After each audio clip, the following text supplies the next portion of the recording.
अब हम lecture number 9 में बात करते हैं ग्वार के बारे में। तो नकदी और चारे वाली फसल दोनों हैं, ठीक है। पिछले लेक्चर में हमने बात की, लेक्चर नंबर 8 में बात की तम्बाकू के पत्तों में हरा रंग सूचित करता है, टिक के पत्तों में तम्बाकू के बारे में हम लोग जानेंगे। अब लेक्चर नंबर 9 में हम लोग बात करते हैं ग्वार का वानस्पतिक नाम क्या है ना, ग्वार के बारे में। ग्वार का फूल कौन सा है, ग्वार का उत्पत्ति स्थान कौन सा है, ग्वार में क्या क्या पाया जाता है, कितना परसेंट प्रोटीन पाया जाता है, किस मिट्टी में उगा सकते हैं, किस मिट्टी में। तो चलो हम स्टार्ट करते हैं। ग्वार का वानस्पतिक नाम इसका साइमोप्सिस टेट्रागोनोलोआ इसका वानस्पतिक नाम है। ग्वार का कुल जगन्नेसी कुल है। ग्वार का उत्पत्ति स्थान क्या है, भारत। ग्वार के दाने में कितनी परसेंट प्रोटीन पाई जाती है, 28 से 38% प्रोटीन पाई जाती है। ग्वार के दाने में प्रोटीन पाई जाती है, 70% प्रोटीन पाई जाती है, ठीक है। यहाँ थोड़ा सा कुछ मुझे लगता है यहाँ कुछ थोड़ा सा भाई मिस प्रिंट हो गया, तो ये आपने किसी और बुक से क्लियर कर लेना। ग्वार की फसल में किस ऋतु में बुआई की जाती है, खरीफ ऋतु में। ग्वार की खेती के लिए उपयुक्त मृदा अच्छी मानी जाती है, दोमट, है ना। ग्वार की खेती के लिए उपयुक्त मृदा कौन सी मानी है, दोमट मृदा अच्छी मानी जाती है, ठीक है। ग्वार की खेती के लिए कितनी वर्षा की आवश्यकता होती है, 300 से लेकर 400 mm वर्षा की आवश्यकता होती है, ठीक है। विश्व में सबसे अधिक ग्वार उत्पादन किया जाता है, ये किया जाता है भारत में। कहाँ किया जाता है, भारत में, ठीक है। अच्छा, अब हम बात करते हैं विश्व में सबसे सॉरी ग्वार के दानों में कितने प्रतिशत गोंद पाया जाता है, इसमें ग्वार जो है इसमें गोंद पाया जाता है, कितना 25 से 30% गोंद पाया जाता है, कितने ग्वार, ठीक है। भारत में सबसे अधिक ग्वार का उत्पादन किस राज्य में होता है, ये राजस्थान राज्य में होता है। सबसे अधिक खेती कहाँ पे होती है, राजस्थान राज्य में होती है, ठीक है। ग्वार की फलियों को क्लस्टर बीन क्यों कहा जाता है, कभी पूछ लेता है ग्वार की फलियों को क्लस्टर बीन क्यों कहा जाता है। तो ये कहा जाता है, यह गुच्छों में आती है, किसके रूप में आती है, गुच्छों के रूप में आती है, इसके लिए इसे क्लस्टर बीन कहा जाता है। राजस्थान में सबसे अधिक ग्वार उत्पादन किस शहर में किया जाता है, ये बीकानेर शहर में, वह बीकानेर जिला में किया जाता है। ग्वार की खेती के लिए कितनी लीटर की आवश्यकता होती है, 15 से 20 किलोग्राम प्रति हेक्टेयर की आवश्यकता होती है, ठीक है। अच्छा, आप बात करते हैं, ये तो ये तो हो गई बीज तक के लिए, ठीक है। ये तो हो गई मतलब फसल के लिए। अब हमको हरी खाद के रूप में भी चाहिए, तो हरी खाद के रूप में बुआई करने के लिए 40 से 45 किलोग्राम प्रति हेक्टेयर हरी खाद के रूप में हम इसको इस्तेमाल करते हैं ग्वार का, ठीक है। ग्वार की किस्में दाने के लिए जो उगाते हैं वो कौन से, RGC 936, RGC 1002, RGC 1066, HG2, HG20, RGC 1017, RGC 1038, ये हमारी ग्वार की किस्में हैं, ठीक है।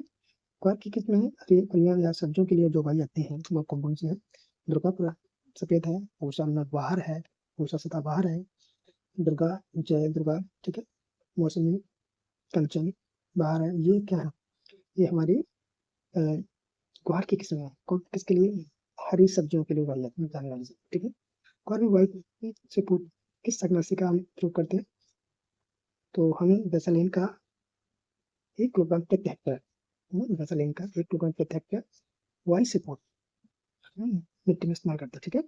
ग्वार में अंकुरण से पहले कौन सा कवकनाशी प्रयोग में करते हैं, पेंडामेथिलिन 1 किलोग्राम प्रति हेक्टेयर हम इसको इस्तेमाल करते हैं, ठीक है। किसको, कवकनाशी को 1 किलोग्राम प्रति हेक्टेयर पेंडामेथिलिन को, पेंडामेथिलिन का औषधि नाम क्या है, स्टोन के नाम से भी जानते हैं, ठीक है।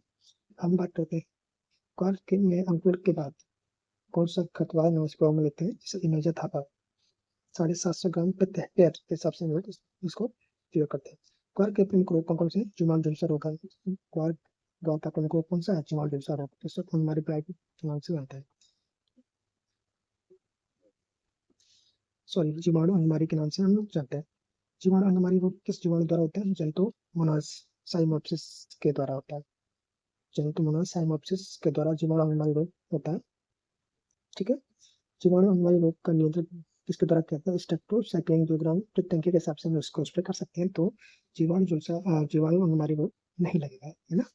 अच्छा, अब बात करते हैं ग्वार के प्रमुख कीट। तो ग्वार के प्रमुख कीट कौन कौन से, सफेद लट है, काथरा है, माऊ है, ये ग्वार के प्रमुख कीट है। काथा का नियंत्रण किया जाता है प्रकाश पास लगा के, यानी प्रकाश टैप फॉर इस्तेमाल करते हैं, खेत के चारों ओर खाई खोदते हैं, है ना, जिनसे हम कंट्रोल कर सकते हैं। अब बात करते हैं तिलहनी फसलों के बारे में। तो तिलहनी फसलों में सबसे पहले आता है सोयाबीन, सोयाबीन की तिलहनी की फसलों।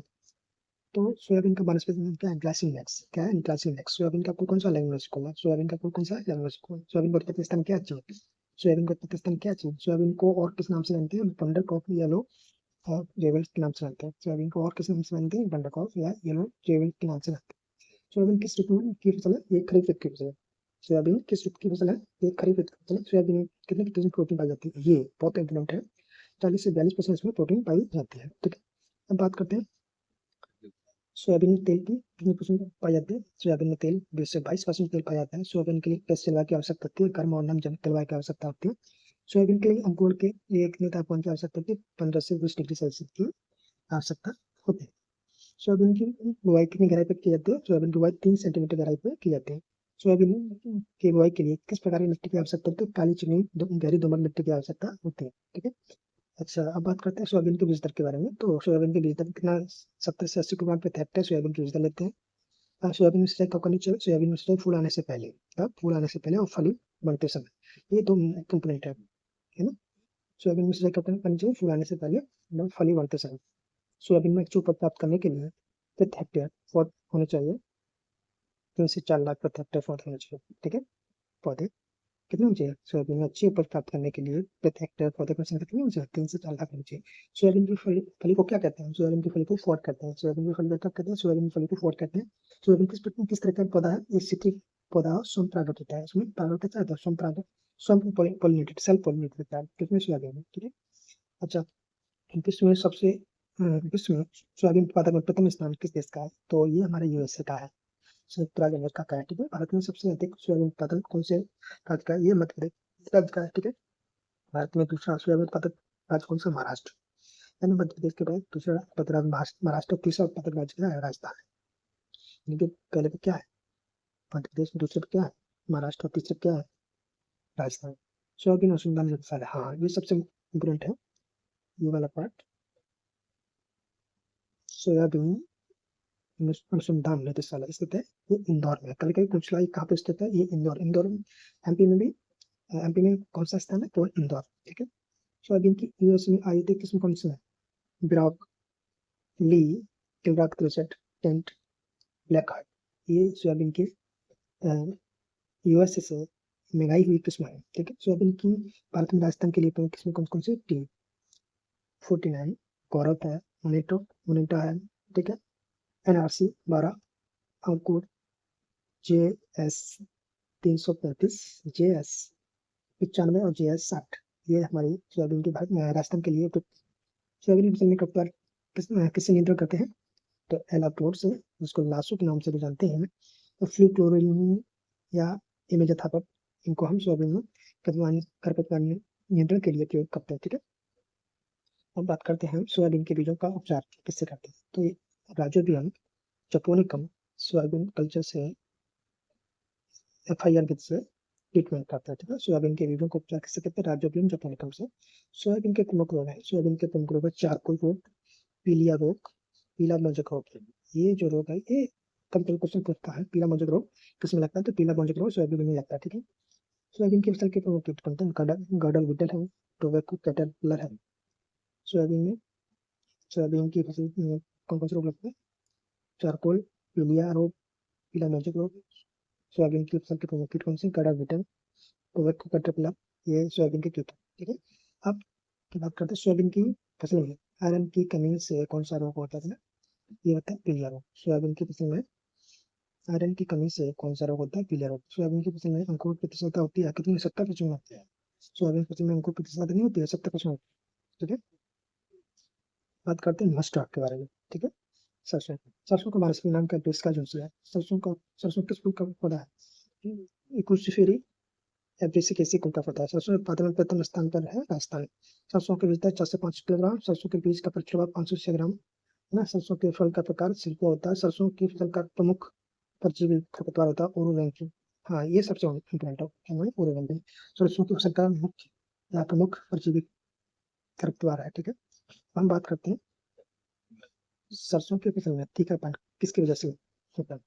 आइसोथायोसाइनाइड के कारण होता है। ठीक है, सरसों में दूसरा पदार्थ होता है यूरिक एसिड। सरसों की फसल में दूसरा पदार्थ होता है यूरिक एसिड। सरसों की बुआई का उचित समय सितंबर अक्टूबर है। ठीक है, सरसों की बुआई का समय क्या है? सितंबर अक्टूबर है। सरसों अनुसंधान निदेशालय, हाँ ये सबसे इम्पोर्टेंट है।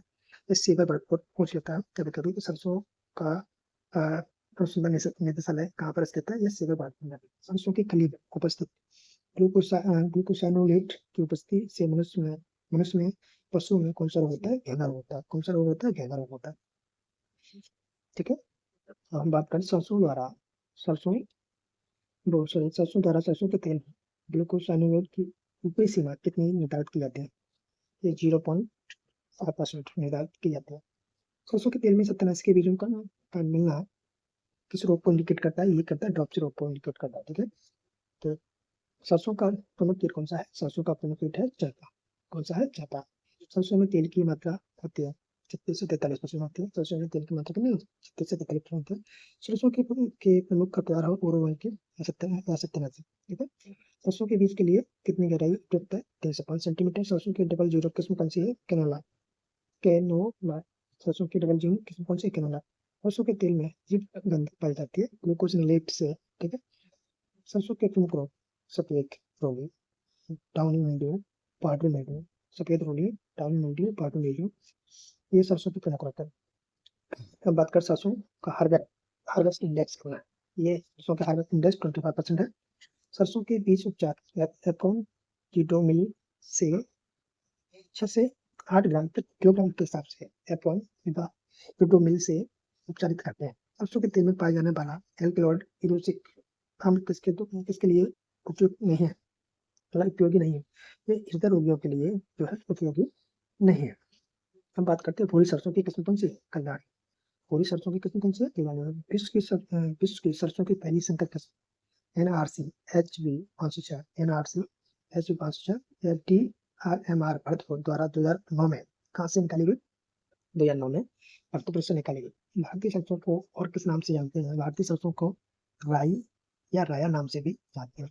भारतीय सरसों की किस्में लक्ष्मी हो गया, वसुंधरा हो गया, आशीर्वाद हो गया, गिरिराज हो गया, बसंती हो गया, पूषा जय किसान हो गया, NRC HB 506 हो गया, DMH 11 हो गया, RH 0725 हो गया, RH 0749 हो गया। ये सरसों की जो है किस्में है। ठीक है, अब बात करें सरसों की जैविक पद्धति द्वारा विकसित पहली किस्म पूषा जय किसान बाई 902। सरसों की जैव पद्धति के द्वारा विकसित पहली किस्म है। सरसों की फसल के प्रमुख रोग हैं सफेद रोली, डाउन मिल्ड्यू, क्लब रूट। सरसों की फसल के प्रमुख रोग हैं सफेद रोली, डाउन मिल्ड्यू, क्लब रूट। सरसों के सफेद रोली व्हाइट रस्ट रोग का कारण एल्बो कैंडिडा नामक फफूंद है। ठीक है, सरसों के सफेद रोली का प्रधान लक्षण सर्वांगी संक्रमण होने पर पुष्प क्रम का भाग फूलकर कैसा होता है? अत्यधिक विकसित दिखाई देता है। कैसा?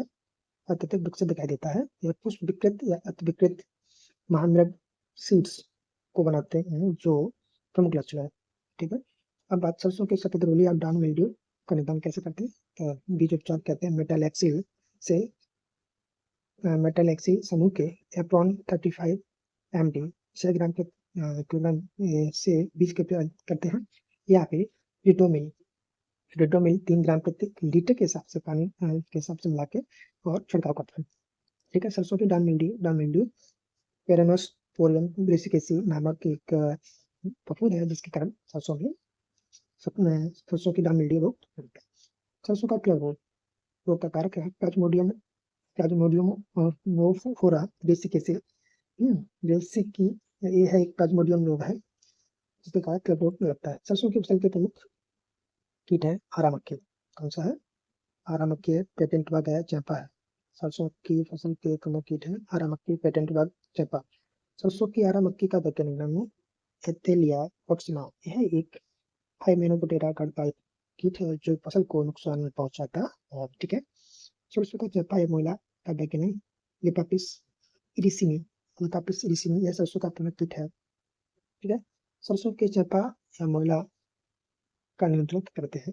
शस्त्र प्रबंधन सरसों की खेती बुआई करके जैविक नियंत्रण में इसका प्राप्त शत्रु एक परवच्ची कीट लेडीबर्ड बीटल एवं एफिड लाइन है। ठीक है, कोई भी अंत प्रवाही कीट जैसे डाइमिथोड 30 एमिडाक्लोरपिड या फिर methyl demeton 675 ml per hectare के हिसाब से छिड़काव करते हैं। ठीक है, अब हम बात करते हैं सरसों का गंदीला भाग। सरसों का गंदीला गंदीला कीट, सॉरी, सरसों का गंदीला गंदी गंदी क्या पेंटेड बग बोलते हैं इसके। बार बागरेडा क्रूसिफेरन क्रूसिफेरनम इसका जूलॉजिकल नाम है। ठीक है, सरसों में पाले से बचाव के लिए कौन से रसायन का छिड़काव करते हैं? तो ये सबसे अंत में है। सरसों का तेजाब 0.1% हम लोग इस्तेमाल करते हैं पाले से बचाने के लिए। ठीक है,